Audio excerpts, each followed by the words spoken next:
John, what are you doing here? Did the powers that be at Johns Hopkins realize you are a pain in the neck and don't want to pay that big buck anymore? Amazingly enough, they like me at Johns Hopkins as well. They put up with me anyway, but I'm pretty damn good at what I do. The same way you used to. Listen, I don't understand. You guys can pick up a 40-year-old argument as if no time had ever passed. How do you do that? It's a gift. Well, you know, I've had some practice with another physician lately. Oh, how can I forget? Yes, a brilliant neurosurgeon on staff who has some personality issues. Would this be Dr. Reed Oliver? You know him? I only know him over the phone, but he's the fellow who got me to come back here. What for? For a cardiac consult. Really? Well, who's the patient? You're sick? Dr. Dixon, I'm so glad to meet you. Dr. Oliver, I believe that you've overlooked something. Are you Dr. Oliver? Oh, yeah, right. I was going to say that. I've been working on, being more polite. On your manners, yes. Well, they're overrated. Besides, they take so much effort, you know? I'm on the same page with you there. They could be the same person. Dr. Oliver, Hey, what did I overlook? explain to me why you asked Dr. Dixon to come here.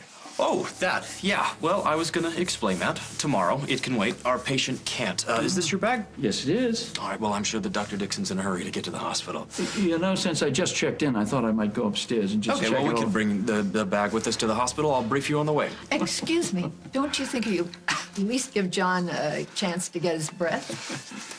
I appreciate your sense of urgency, but I have some socks I got to get. Okay, well, I'll walk you up to the room, and then... Why don't I walk John to the room? You stay here and brief Bob on this emergency patient, and John and I'll have a few minutes to catch up on Andy. Andy... Andy, our son. Mrs. Hughes and I were married at one time. Whatever you're thinking, don't say it. Don't worry, Doctor. Kim and I won't be long. Look, I'm going to check in with the hospital while I'm waiting, but, I'll catch up with you tomorrow, around noon. Does that sound good? Okay, good. Well, I'll see you later. No, you'll see me right now. Explain. What, exactly? Well, you bring Dr. Dixon in here for a consult, former member of the staff. He and I have a long history, and you don't tell me about it. Sorry. Anything else? Yeah, there's a lot more. I'd like to know why you did that. Okay, Doctor. Why is Dr. Dixon here? For a consult. I know that.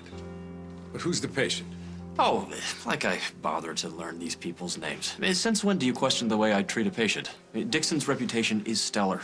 We could, send him back while you decide whether or not it's a good idea. I don't want to break any procedural rules since there's nothing really at stake. Oh, yeah, except somebody's life.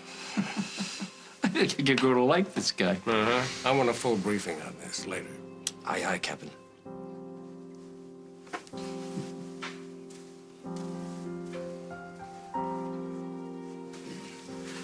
Well, obviously, you have learned how to manage Dr. Bob. It's hit or miss. Listen, I'm really glad that you could help on this one, Dr. Dixon. Why didn't you tell him I was coming? It's a need-to-know basis. The chief of staff doesn't need to know? Come on. Who is this mystery patient, anyway? You'll find out soon enough. Hughes. I called in a specialist to see you. Where are you? We're on our way to the hospital with your cardiac guru. This guy seems to know the whole world, though. We were on our way out the door. He ran into an endocrinologist from India. Who is this guy? All you need to know is he's the best. Don't be the stubborn nitwit that I know you are, Doogie. You don't need me to tell you how urgent this is. Okay. Listen, this is real. You're not gonna fight me on this? No need to. You told Katie. Yeah. Yeah, I'll be right there. So I'm gonna go meet a cardiac specialist right now. Oh, good. I'll come with you. Well, what about Jacob? I'll call a sitter. Well, yeah, I'd love for you to be there, but maybe you should stay here because I gotta go right now. They're waiting for me. Okay, good. Go. And just call me when you're done. I will. Okay. Give you a full report. I can't tell you what a relief it is to know that you're with me. We will get through this together.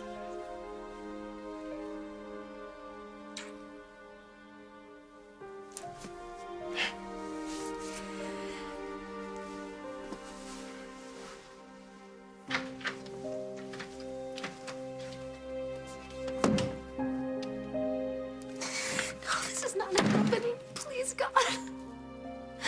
Please tell me this is not happening.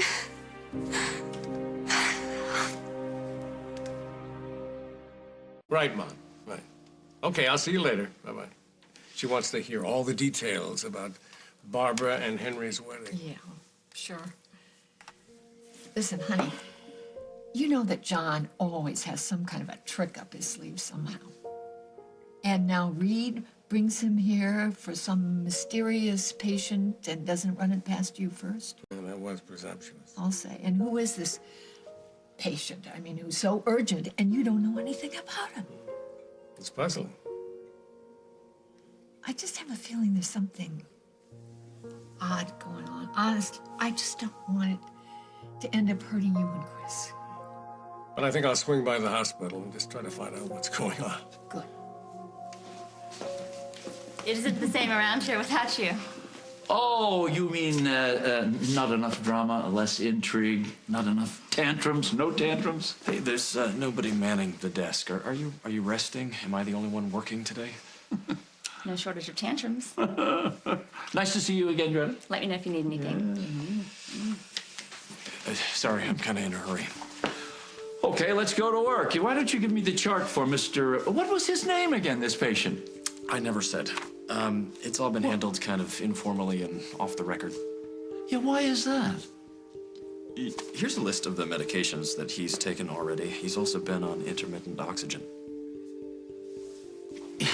Is this your idea of a medical history? What kind of silly game are you playing here, Dr. Oliver? He was never formally admitted to the hospital. This is the best that I could do.